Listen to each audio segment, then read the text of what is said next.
find yourself that you can like pour yourself into and like work hard to attain and like find joy in that. And that's why, the struggle, like the wrestling with something, like the chewing on the thing, like the digging for, whatever you're trying to find, makes it that much more valuable. And I think that's like roughly the point that Jesus is trying to convey, is that, well, if it were that easy, then like this whole thing wouldn't be like worth talking about. Yo, King Commies, look out, tell them, look out for my worldview. Cloudy when you sinking, got you thinking it's a whirlpool. Caesar in your pockets, you can't see who's in your pockets, but Stevie's inner visions touch your eyes and make the world move. I'm your host, Luke Byler, here with my good buddy, Matt Dean. And we haven't had a podcast in a long time. It's been quite a hot minute. But it's always good having a conversation with you. It's always fun. It's always enlightening. It's always intellectually stimulating. So I figured that this would be a good time on the Belfast, because we always have these kind of discussions. So I figured, why not record one? For the audio only listeners, Luke is making me blush right now. No, thank you. I really, really appreciate it. I'm like honored to be on here. I'm a big fan of Belfast. You and Dimitri both. Well, thank you. I appreciate that. Yeah, absolutely. But you had to move out of your dorm today. I guess that's a transition. Oh, yeah. So after this episode is recorded, since I'm living on campus in one of the residence halls at Missouri State, I have to move out a lot more of my stuff from my room than originally planned. So for winter break, summer break, well, not summer break, I have to move out like completely my entire presence from the dorm room. But like for spring break or like really long weekends, I have to move out and find like a place to stay over those breaks. And so before last week, I was just planning to move all of my stuff out, like just whatever I needed over spring break, clothes, toiletries, like the essentials. But since this virus has been spreading faster and, let's see here, more pervasive than originally foreseen, I have to move out a lot more stuff than planning. So that'll be good. Yeah, and I guess the fear right now is like spring break possibly getting extended, which has happened at other schools, even in Missouri, going to all online classes. Everybody who's living in the dorms is not in the dorms anymore because they don't want everybody there together, right? Help, spreading this. So people like you who, do have a place to stay in Ozark, who do get to move in with your mom, but there's other people that are like, surfing couches because they don't have family here. They can't, especially either don't want to or can't drive the 3-4 hours, 5 hours, however far away they live to go back and stay with them. So, or especially foreign exchange students. Yeah. Like last semester, I had a very nice girl from China, a foreign exchange student, just live in the same floor as me, just a few doors down. And I think, and this was last semester before, Corona really spread like fire, but there's still, I think, a handful of foreign exchange students living on campus, and I have no idea what the next move for them is. But be praying for those sorts of people as you go about enjoying your spring break. Yeah. And for most people, I think enjoying your spring break at home, inside, not traveling. Yeah. But I also hear a lot of people like, well, I'm going to go risk it anyway. And we'll get to that in a second. But also, don't worry about what you can't fix or affect. Yeah. So Corona seems to be a big worry. I mean, the NBA has suspended its season, pretty much every major, like soccer, NHL, I heard that report. NCAA tournament's no longer happening. Yeah, no more March Madness. No more March Madness. And if we're talking about it, it must be important. Yeah, important like 2 weeks ago. No, and I wanted to bring this up and talk about it because I think it's, especially, we talked about this last night at Ichthus, like with leadership and stuff, like what do we do as a ministry? Like, how do we involve ourselves? What's our role as the body in this time of panic and crisis? How do we respond? And we said, well, foregoing any major incidences, and within the community, we're going to continue as normal. Yeah, that's the same mindset that the early church had about when Israel was taken over many, many times in its history. Yeah.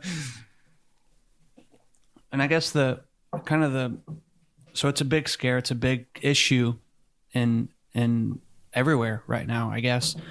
But again, like, what is our response, I think, is what we wanted to discuss a little bit about. And just talking about those things. So I posted a quote, or part of a quote, yesterday that King's K actually put on Twitter, and it's a C.S. Lewis quote. And he's talking about, the wars and atomic bombs and the scares that induced when he was around and in his culture. Cold War era Western civilization. Yeah.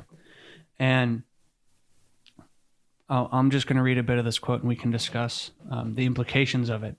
He begins by talking about how he says, I think that we think a great deal too much about the atomic bomb.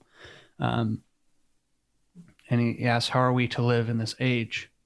And he says, I'm tempted to say that it's just the same as, if you would have lived when the plague was happening, or when Vikings could come and, take over your village at any time.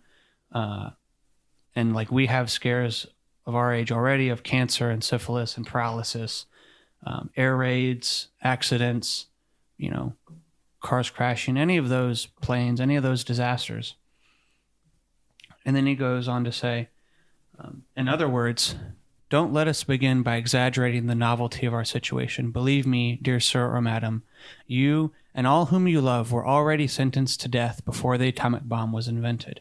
And quite a high percentage of us were going to die in unpleasant ways. We had, indeed, one very great advantage over our ancestors, anesthetics. But we have that still. It is perfectly ridiculous to go about whimpering and drawing long faces because the scientists have added one more chance of painful and premature death to a world which already bristled with such chances, in which death itself was not a chance at all, but a certainty. This is the first point to be made, and the first action to be taken is to pull ourselves together. If we are all going to be destroyed by an atomic bomb, let that bomb, when it comes, find us doing sensible and human things, praying, working, teaching, reading, listening to music, bathing the children, playing tennis, chatting to our friends over a pint and a game of darts, not huddled together like frightened sheep and thinking about bombs. They may break our bodies. A microbe can do that, but they need not dominate our minds. And I guess I loved, and I posted that last paragraph where he just says, if it's going to come, like, we're all going, death isn't something that we're avoiding by by not living our lives. It's not like you are then not going to die one day because you bought all the toilet paper or you got all the hand sanitizers. Like, you're still going to die. Your chance of death is still 100%.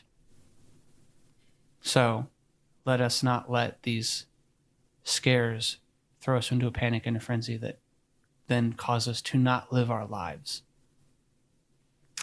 I think it was Immanuel Kant or Schopenhauer, one of the two. I'm currently reading through The Story of Philosophy by Will Durant. I started it like 2 summers ago, and that's totally fine because it's a big, dense book with a lot of great people in it.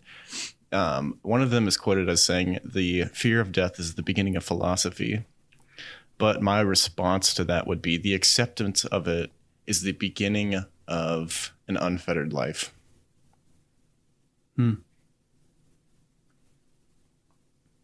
Yes.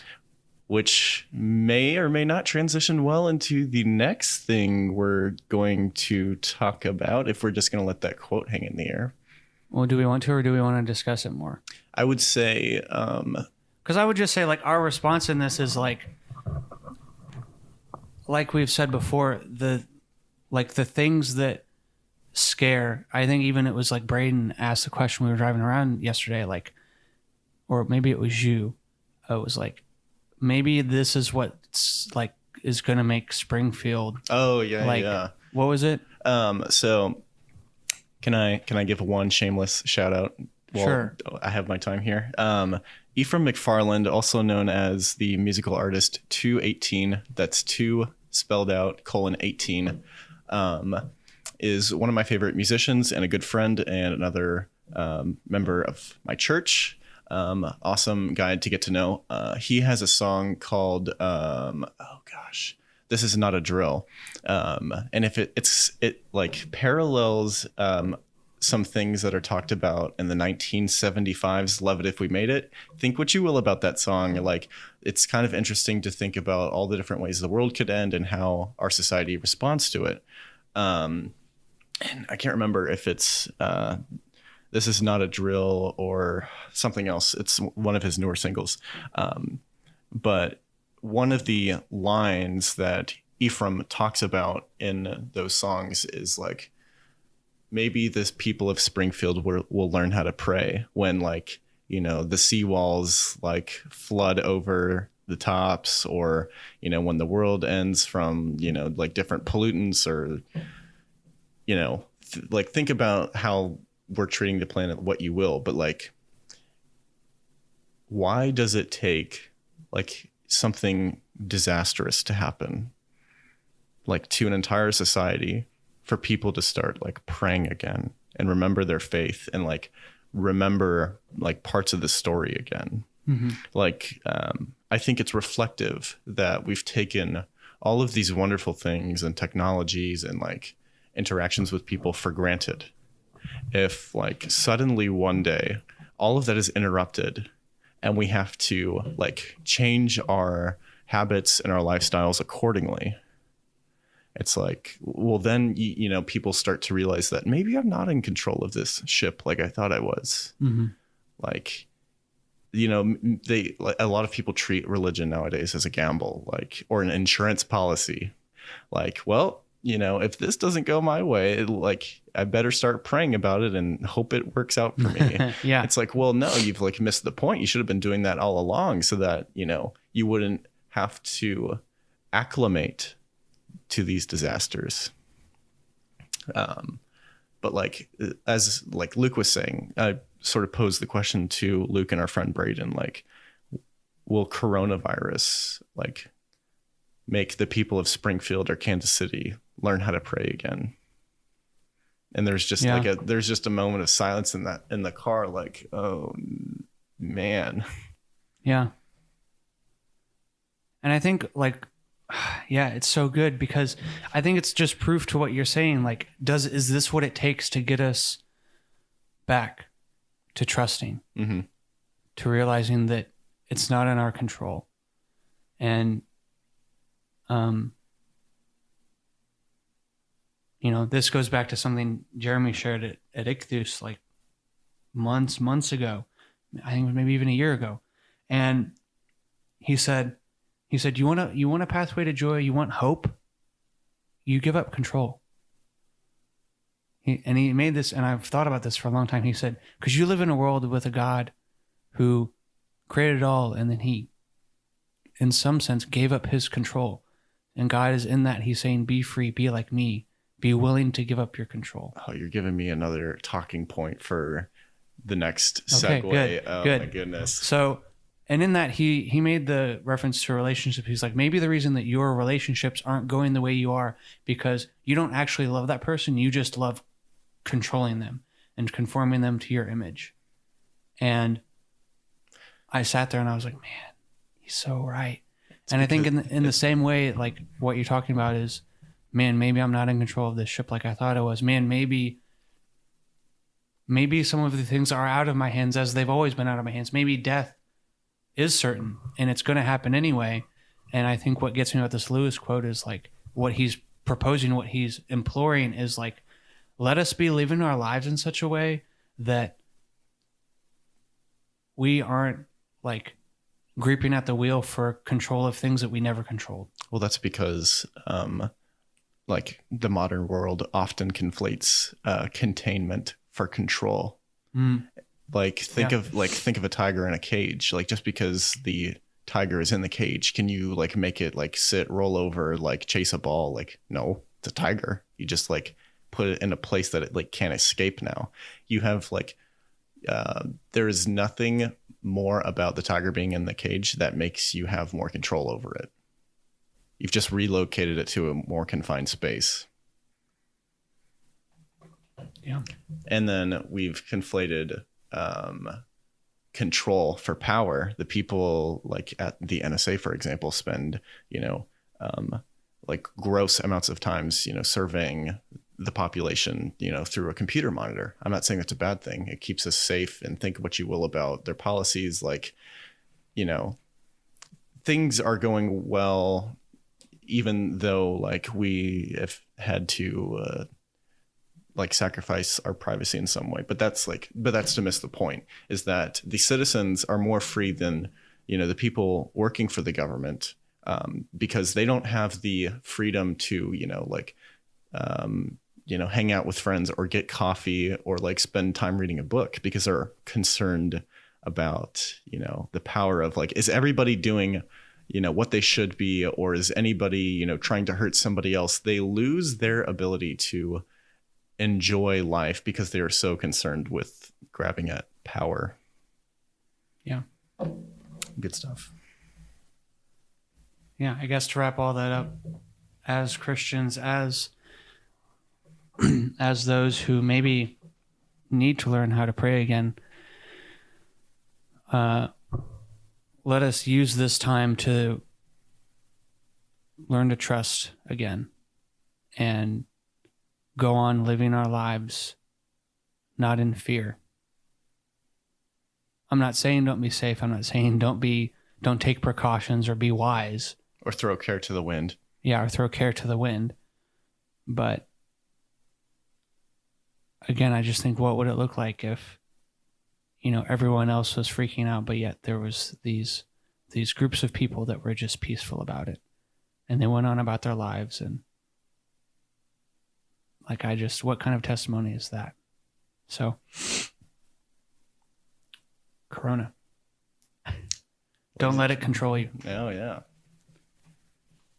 Or just like the beer, don't let it make you decide rashly.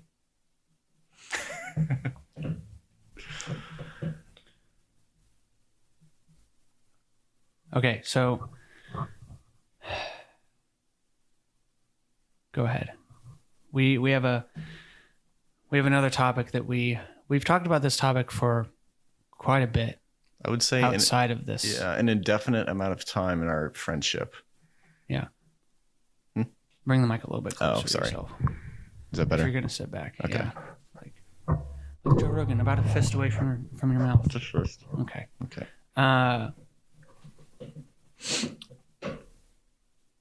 And I've been really wrestling with it because of BEMA. Oh, a lot. That like Peterson and BEMA were like the big things that like got me thinking about a lot of this. Mm-hmm. And what we want to talk about today for our main topic is the importance of integrating and understanding Eastern thought in the Christian life. Oh, yes. So I guess it's best to just start with a brief overview of the differences between Western and Eastern thought, and then how those kind of intertwine, and then what we see in the scriptures and Jesus, and how do we go about this wisely. Mm-hmm. So let's just start with some of those contrasts. So do you want to open up that discussion? Sure. I mean, I can also just briefly outline my sort of experience with Eastern thought. Like I said earlier, I've been reading the story of philosophy for an absurd amount of time. Those philosophers are primarily like Western thinkers. But in my spare time, I've also taken the time to like observe different Eastern philosophies. My favorite Eastern philosopher has been Alan Watts. Like, think of that of what you will, but I love what he has to say or had to say on a lot of things that concern our lives, even though like it seems so prophetic because that was like 30, 40 years ago when he was talking about these things. But Eastern thinkers or people from, Eastern cultures are concerned with different parts of life and different problems than a lot of Westerners are concerned with. Westerners are often concerned with, like life after death, and how, we should be prepared for that. On more of a broad scope, Westerners are very interested in the facts, like in empirical measurements, in those, parts of science. Easterners are very oriented towards truths and what truths different stories have to tell us and like how that operates. So a lot of, you'll find a lot more parables from Eastern philosophers than you will from Western philosophers. And those, if you even just take the time to like research different quotes from different philosophers, like in the West and in the East, philosophers in the West will be concerned with like rhetoric and how, your argument is structured. Easterners will convey different truths about life and how to treat other people. So all of that stuff is well and good. Westerners like numbers. Easterners like, maybe poetry more is a good way of putting it. And pictures, like mental images. I'm starting to run out of synopsis. I think that's a good summary right there. Again, like my experience a lot has culminated in like BEMA and like Marty. So for reference, if any of this makes you curious about Eastern Western thought, how it works on our faith, I'd highly encourage listening to the BEMA podcast, especially episode zero, because this is when Marty outlines a lot of these differences. And I do like the mental image that he paints. Consider looking at a room with windows and you're like standing outside this building. Westerners look through one window and we can see, the computer sitting on the desk, maybe a plant in the corner.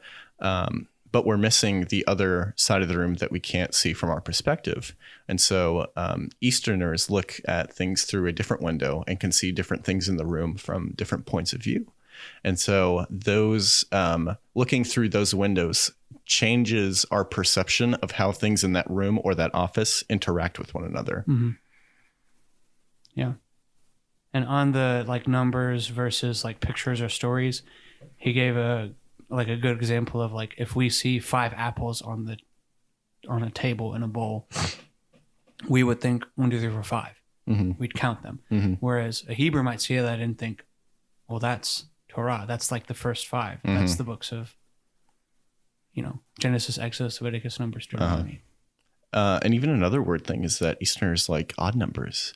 Because there's a middle unit, a symmetry that you can which then draw goes right into down the the middle. Thoughts of chiasms. Yes, and all that. yes. So, again, it's much more concerned with story and truth and picture than it is concerned with, observable fact or rhetoric or argumentation in the sense of how we would think about it. Mm-hmm. So I guess the question is why is it important to know this as Christians, as people who are wrestling with the scriptures, with the Bible, with just different viewpoints of things? Why is it important to understand Eastern thought?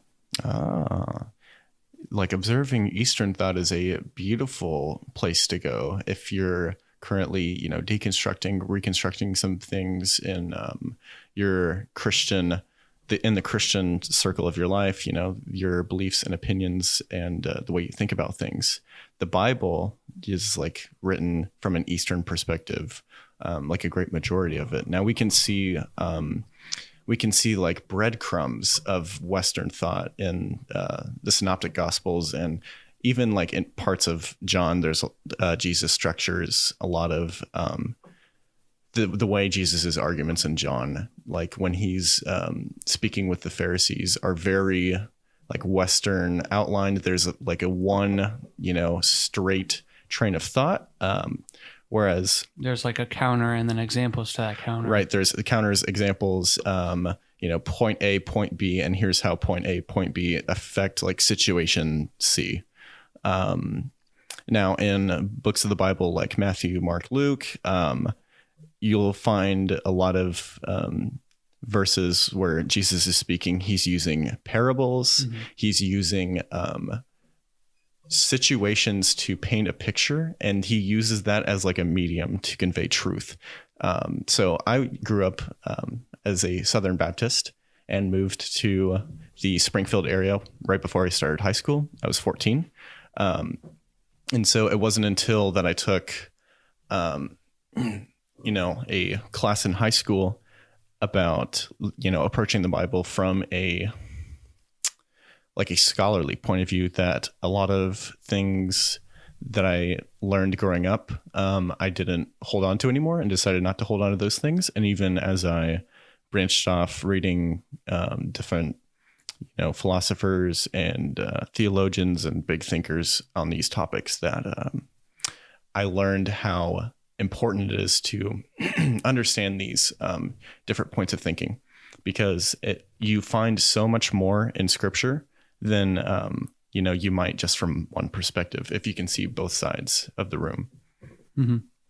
Yeah, and I think that's the key, and we'll hit on this, I think, even later, but just keeping in mind that, like, especially when we look at the Scriptures, like if we're only looking at it in that Western point of view, we're only looking at it through that one window. Mm-hmm. And if we're looking at it through the Eastern point of view, we can look at it through the other window. And so I think it's probably best and most helpful when we understand both and we're able to see it from both perspectives, and we can, depending on, different things that we're reading your passages, because Paul can use a lot of rhetoric. He's very good at building arguments. Mm-hmm. But it's also interesting because when you look at that, you have to understand the historicity of some of the arguments and the Jewish perspectives on those arguments and why he builds it the way he does, but he's a master arguer. Mm-hmm. But again, it's that mixture. Like, you have to understand why he would bring this in here, the thoughts of the day, like what this point makes in mm-hmm. his context, and like why it ties to this. And so like being able to have that Western mindset of, okay, here's the argument, here's how it builds. I can kind of outline some of that, mm-hmm. but then also understanding like, okay, in his Jewish context, this thing or this story, like why he references Moses so much in Galatians, right? Because Moses was the guy. Mm-hmm. Moses was the leader. Moses was the Exodus, mm-hmm. right? And so like even at the end of Torah, it's like, well, no prophet has ever come or been like Moses, right? Right. And so like that was the guy for his, and he was like, no, someone great, like in Hebrews, like someone greater than Moses. And then Paul's using that in Galatians to prove his point about faith and faithfulness. And by understanding, both perspectives, Eastern and Western thinking, what often comes to surprise us is what, each side of thinking is more inclined to like do or experience when reading Scripture. Mm-hmm. So Western thinkers may be more inclined to think of these stories as literal. I'm not saying that's a bad thing, but there is still value in thinking about these stories, especially in the Old Testament, differently. Like more is revealed to us by looking through different lenses and giving it different details and different frameworks, more emphasis than what we're comfortable with. Mm-hmm. And that's why it's kind of funny to read Galatians, because Paul is, frustrated with the, inclinations of, ancient Jews. Like, why can't you think from this other perspective and sort of understand what I'm trying to say here? Like, you're this inclination that you hold towards, letting Gentiles into the family is preventing you from seeing a different part of the story. Mm-hmm. And it's still, I still kind of chuckle at you foolish Galatians, every time. And it's I get that. Yeah. But it's something interesting. You brought up Jesus using a little bit more rhetoric with the Pharisees. But then the other thing that came to my mind, which, you aren't wrong in saying that, but the other story that came to my mind was when Jesus is asked, what's the greatest commandment? And he says, love the Lord your God with all your heart, soul, mind, and strength. And the second is like it, love your neighbor as yourself. And then he's asked, who's my neighbor? Then what does he do?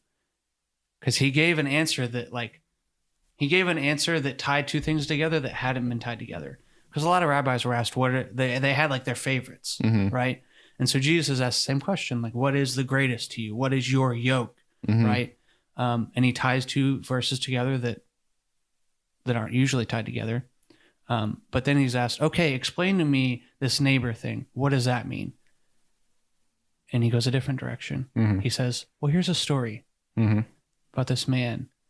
And he's like, even in like, he's so smart because even in that story, he goes, okay, I'm going to make this character who gets helped a Samaritan. And you hate Samaritans.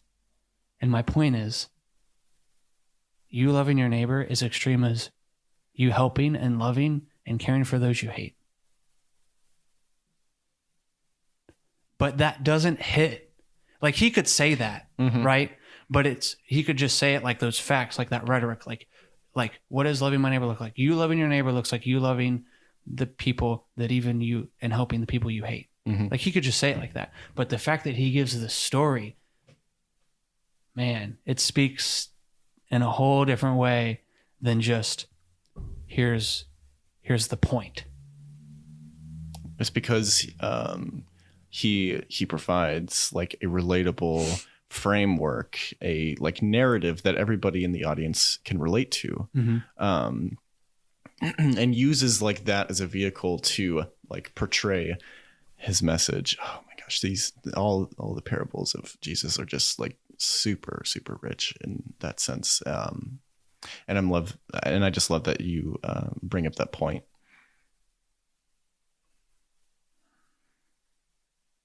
What's the name of that book that you're currently turning pages in? Okay, so I'm going to, on this point here, because I think it's a fantastic point and I want to spend a little bit more time on it. It's a book by John Eldredge called Waking the Dead. And honestly, I cannot recommend this book enough. If you're listening to what I'm about to read or this conversation get you curious at all, then I would definitely suggest picking up this book. This conversation is not the point of John's book, but he kind of goes in this direction to help us think about story, truth, rhetoric, fact, how rhetoric usually just speaks to the mind and truth and story end up speaking to the heart. And the whole book, Waking the Dead, is about the heart. And it is fantastic. So can't recommend it enough. Huge shout out to John. But I want to read this passage here. And the heading is called Seeing with the Heart. And he starts it this way. A sower went out to sow some seed. A man fell into the hands of robbers. Suppose a woman has 10 silver coins and loses one. There were 10 virgins with 10 lamps. Think of it. You're the Son of the living God. You have come to earth to rescue the human race. It is your job to communicate truths without which your precious ones will be lost. Would you do it like this? Really? A treasure hidden in a field, a lump of dough, 10 virgins, and something about oil? Why doesn't he come right out and say it? Get to the point. What's with all these stories? Some of them are rather puzzling, I might add. Jesus is not entertaining children. He's speaking to adults about the deepest things in life. And I think it's safe to say he knows quite well what he is doing. As Dallas Willard reminds us, Jesus is brilliant. He is the smartest man who ever lived. So what's up with all these stories? We are children of the internet and the cell phone and the Weather Channel. We think we are enlightened ones. We aren't fooled by anything. We just want facts, the bottom line. So proposal has become our means of saying what is true and what is not. And proposal is helpful for certain things. Sacramento is the capital of California. Water freezes at 32 degrees Fahrenheit. Your shoes are in the front room under the sofa. But proposition fails when it comes to the weightier things in life. While it is a fact that the Civil War was fought between the years 1861 and 1865, while it's also facts that hundreds of thousands of men died in that war, those facts can hardly describe what happened at Bull Run, at Cold Harbor, or Gettysburg. You don't even begin to grasp the reality of the Civil War Until you hear the stories, see the pictures from that time, visit the battlefields, or watch a film like Glory. How much more so when it comes to the deep truths of the Christian faith? God loves you. You matter to him. That is a fact, stated as a proposition. I imagine most of you have heard it any number of times. Why then aren't we the happiest people on earth? It hasn't reached our hearts. Fact stays lodged in our mind for the most part. They don't speak at the level we need to hear. Proposition speaks to our mind, but when you tell a story, you speak to the heart. We've been telling stories to each other since the beginning of time. It's our way of communicating the timeless truths, passing them down. And that's why when Jesus comes into town, he speaks in a way that will grasp and get past all our intellectual defenses and disarm our hearts. He tells a certain kind of story. As Chesterton said, I'm concerned with a certain way of looking at life, which was created in me by the fairy tales, but has since been ratified by mere facts. And the best stories of all, the ones that bring us the eternal truths, they always take the form of parable, or sometimes we say fairy tale, but better still to call them myths. So I just love what he says in that point. He's like, if you were going to communicate these facts, these truths to humanity as Jesus, why tell these strange stories? And this just breaks apart our Western mind. Is like, no, but give me the 3-point sermon, give me the bulleted outline, give me just give me the proposition, just tell me that God loves me. And well, true, again, it just speaks to our brain. It doesn't speak to our heart. And I think that tied into this is what Jesus says about the parables. This is in Mark 4. This will be verse 12. And he has just told the parable of the farmer and the seed. And he tells the parable. And after telling it in verse 9, he says, anyone with ears to hear should listen and understand. And then it says, later, when Jesus was alone with the 12 disciples and the others who were gathered around, they asked him what the parables meant. He replied, you are permitted to understand the secret of the kingdom of God, but I use parables for everything I say to outsiders, so that the scriptures may be fulfilled. And then he quotes, when they see what I do, they will learn nothing. When they hear what I say, they will not understand. Otherwise, they will turn to me and be forgiven. So Jesus is literally saying, I'm telling these stories so that I confuse them, so that it's harder to grasp, so that if they want to know, they will actually seek the kingdom of God. And I just think it's fascinating. And I think we miss it so much of that when we just want the facts, when we just want the rhetoric, when we just want the mental stimulation, and when we're not concerned with the story, the truth. Well, another thing about, Western culture is that the greatest luxury is convenience. Mm-hmm. And which is also being revealed in this corona that's going around now. Right. Yeah, you like our conveniences are like, when those are threatened, we like our entire like livelihood or sense of well-being is also threatened. Like, if it takes more than like 2 or 3 days for my Amazon package to arrive, like there's gotta be something bad going on in the world. You're like that second day, I'm like checking my phone, right? I'm like, go to my Amazon app and be like, is it going to say arrive by 9 p.m. tonight? Like, because I need it. I got 2 day shipping. I pay for Prime. Like, I better get it within that 48 hours. So, or, you get so excited when it's like, oh man, they have that drop down menu of like, you could get it in 1 day and it's still free. And I'm like, bet I'm getting it in 24 hours. Jesus says, do not worry about tomorrow, because tomorrow will worry about itself. But that was before Amazon. So I think there's some reconsiderations that need to happen. No, I'm kidding. But yeah, it just goes back to this idea that we love convenience. It's like the greatest thing ever. We can have things like almost whenever we want them, like all the time. And that is one way to spoil a child. Oh my goodness. But what is often like so valued in Eastern cultures is the journey. Like you have had to, work for something. It's taken a journey to get there. And in a lot of Eastern thinkers condone finding yourself a discipline.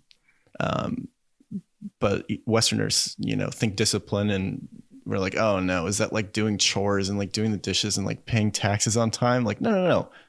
Like that, like the proper translation of that is find yourself a passion. Find yourself that you can like pour yourself into and like work hard to attain and like find joy in that. And that's why, the struggle, like the wrestling with something, like the chewing on the thing, like the digging for, whatever you're trying to find makes it that much more valuable. And I think that's like roughly the point that Jesus is trying to convey is that, well, if it were that easy, then like this whole thing wouldn't be like worth talking about. And I was even thinking about this, like when you talk about convenience, it's like, okay, well, yeah, we just want the straight facts because, well, then we have them. Yeah.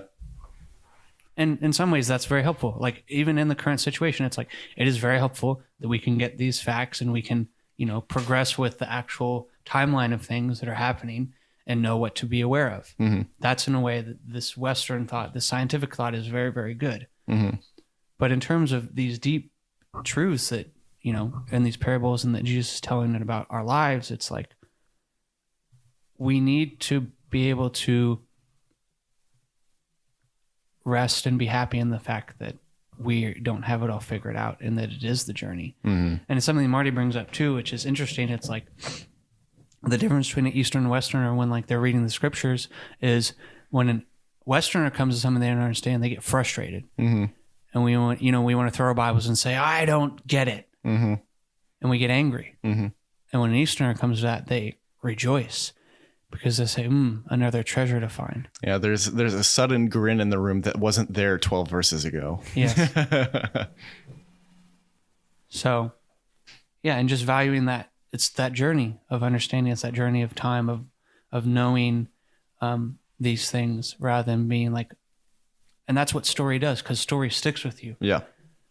And I think that's also why Jesus told all the stories, because he's like, it's way easier to have a story lodged in your brain than it is to just memorize a bunch of facts. Right. And I think that the kind of like I was talking about earlier, the wrestling with, truth or the thing that you're confused or frustrated with is what validates or verifies the thing being true in the first place. And so whenever parables come up in sermons or videos like on YouTube that people are interested in, the truth can't be understood as well if you just acknowledge the story but don't do anything with it. Like in the Sermon on the Mount, they're like the different parables and points that Jesus makes are all intended to get us to be active in what those things are and how they interact with us. Mm-hmm. And so I'm going to use another example. Westerners are very fond of playing devil's advocate, like even for positions that they don't agree with fully. Yeah. I do this all the time. Yeah, and it makes you did to me yesterday. Yeah, probably more than once. But I know that Braden got a little bit frustrated, and so I was enjoying myself in that sense. But Westerners can play devil's advocate for all sorts of positions they don't agree with.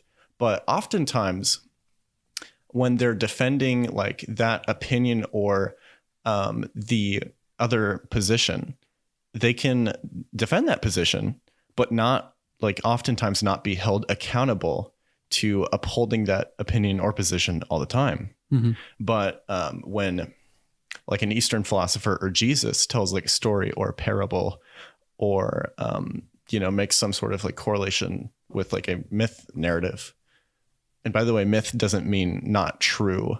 In fact, myth is a great way to convey truth. We'll get to that in a second. Yeah, we'll get to that in a second. And this is seen across like Taoism, across Buddhism, across different like traditions in Eastern religion. When you're discussing, truth conveyed in story, it is best like you better understand the truth when you sort of live out and are willing to experience what the like truth is in that story. So, gosh, I love talking about this thought experiment so much, and I've probably used it way too many times while you've been in Springfield, Luke. One of my favorite thought experiments is on desire. And I currently hold this, belief, position, opinion that not everybody knows what they want.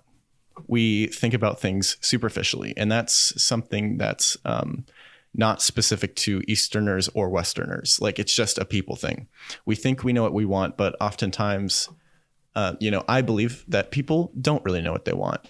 If you begin thinking about what you desire and more than superficially, you spend more and more time realizing that you don't know what you want. And that can oftentimes be celebrated. That's a good thing because you have like nothing to sort of domineer the thoughts in your mind. Like, you don't have to worry about, like a certain part of your finances going to that thing that you want, be it like the new AirPods, be it like toilet paper, be it like a new thing for your car or like a new car entirely. Like, if you don't know what you want, then like and you can find rest in that. That's a good thing. And aside from like the details of minimalism, like we find more control and balance in our lives by recognizing that we don't always know what we want. So somebody might say like, oh, I want to live like Tai Lopez. I want a Lamborghini in my garage one morning. Okay, really? I want those shelves full of books, actually, Matt. Really? Because you know what I like more than these Lamborghinis? Knowledge. Okay, well, for the sake of like materialism, let's just critique the Lamborghini desire. So, you want a Lamborghini in your garage. Do you also want the 13 miles to a gallon in premium gasoline? Do you also want the insane amount of taxes on it? Do you also want insurance? Insurance. And do you also want to pay for the very expensive parts that you can't get at O'Reilly's? And like all these different things. Like, do you all like constantly want to have to put like a fresh coat of wax on it so that, scratches don't show up as easily and it always looks like pretty as it should? Like, no, nobody wants to do that. They just want to have a friend that owns a Lamborghini so that they don't have to take care of it, but they still get to like drive a Lamborghini every once in a while. And my favorite example of this is like, oh, I want a boat. Trust me, you do not want a boat. You do not want to have to pay people to like clean barnacles off the bottom of the boat. You don't want to have to pay like marine and expensive. Boats break a lot. Boats can leak a lot. Like, it is a nightmare. If you take anything away from this episode is like, find a friend that has a boat and you will be loving life when that happens. So back to the reason why I brought this up is that like, I am more inclined nowadays to acknowledge and tell people that I don't know what I want. Because when I think about things that I want, I run through the sets of like pros and cons and how much time I want to spend on certain things. How Western of you. Right. And so instead of playing devil's advocate, like Luke specifically, you don't know what you want because I know you well enough. Like, that would, to an Easterner, that would mean less if coming from me, I also didn't practice that, that awareness of what I want. But it's important, and what you're getting at is like what you said in the beginning, like people only usually think of it superficially. Mm-hmm. You don't actually take the time and consider what are the consequences, good and bad, of me having this thing that I want. Right. And the truth of that is like amplified when I live it out, when I practice it. And that is right. And that is like what Jesus advocates all the time, like across the New Testament.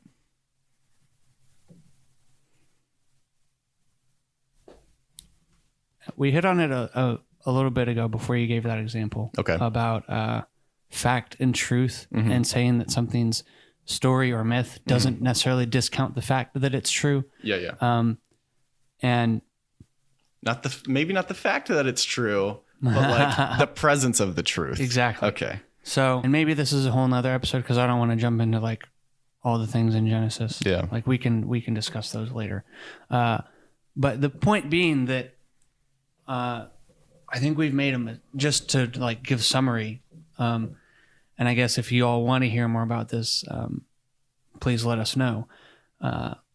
We'll take a deeper dive into these things. But to say that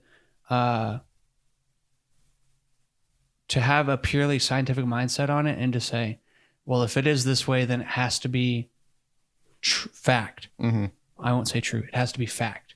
It has to be an observable fact in the scientific manner of you have the hypothesis, you test the hypothesis, you see the results, and then you fix your hypothesis, you come up with a new one, and then you go through it again. Right. We all learn that in like 3rd, 4th, 5th grade when we do science experiments. So we're trained in a scientific model, which again isn't bad, but it forgoes this whole mindset of like truth can come even from things that aren't observable fact. Right. So like in the whole argument of, and people across the spectrum of what they believe in the first stories in Genesis have different views on this. So like, I'm not advocating for either one hard position or the other, but even within that, there's debates about, well, is it a literal, 7 24-hour days? Is it, like thousands of years? What's the time span? All of that. Is there old Earth? Is it young Earth? Like all those things can be very like debatable. But I would even say like to begin the discussion there is just to start missing the point. Right. And like the insistence on fact, like the insistence on like having to know something is antithetical to belief or faith, because those things require that you don't know, but you act as though they are like completely true. And this goes back to something I've heard Jeremy say more than once. It's like, don't you know that like the fact that something is true means that it's going to cause you to have more questions, not necessarily that it's going to hand you all the answers. So again, like I go to the things in like the creation story because it's like vital that we begin to understand those things and like actually wrestle with them. But I think in the same way to like want to just, and I said this to Will, we were talking about like Genesis and like Job and all this other stuff and like wrestling through a lot of these things. And I just had this moment and I said, I think we've been trying to shove the Bible in a box and ask questions of it that aren't fair. Right? Because going back to, bro, the Easterners not concerned about like, oh, was it a literal like 24-hour day? No, it's the poetic rhythm of the story. That's the point. And it's like going up to Jesus after he tells the parable of the prodigal son and saying, oh, so that guy with those kids you talked about, like what town did he live in? Like what were his sons' names? And Jesus would look at you and go, it's not the point.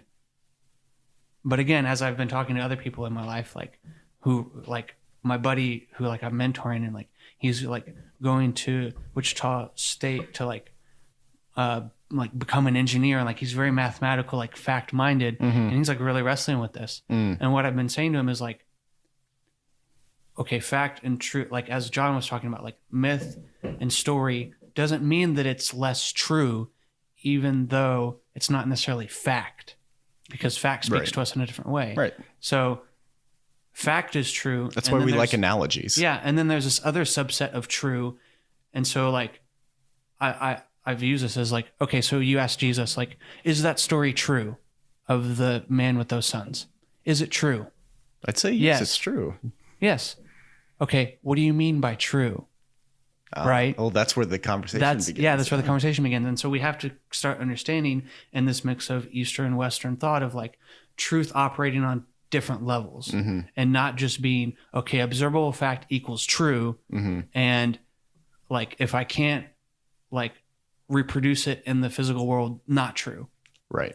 Because we don't believe that in how we live our lives anyway. Right. Like, And that like brings me to another example is that like since like truth requires like faithfulness, we can extrapolate, this, scientific like way of thinking out, by the way, we've only really been thinking like that as a race for 500 years, maybe 1,000. Like as like a civilization. Yeah. Like we've only really had that scientific model and thought for not very long. Right. And ironically, like those. So to say but like my point is to say that like that's what true is kind of superficial. Yeah. And it's like kind of ironic because those like early scientific beginnings in the West like began with members of the Catholic Church. But as I was saying, like if we wanted to extrapolate this mindset, this way of thinking out way, way wide, I would say that like in order to live your life, you have to like faith is required, like no matter like how big or small. So the ranch where we're recording this has like creaky wooden floors. Now, if you insisted that, things should be looked at a scientific, fact-based metric all the time, then why don't you measure like the tensile strength of each like floorboard or, test like the age and like to see, how strong each floorboard is so that it doesn't like fall beneath your every step. Or, like every normal person, you can walk across the floor and think nothing of it because that you trust that you have faith that it won't, fall beneath you. But those are things that we never think about. But, if you like observe that, it like requires faith to walk across the floor. If we were that, scientifically minded, we would have to test like everything before we do it and hope that it work out.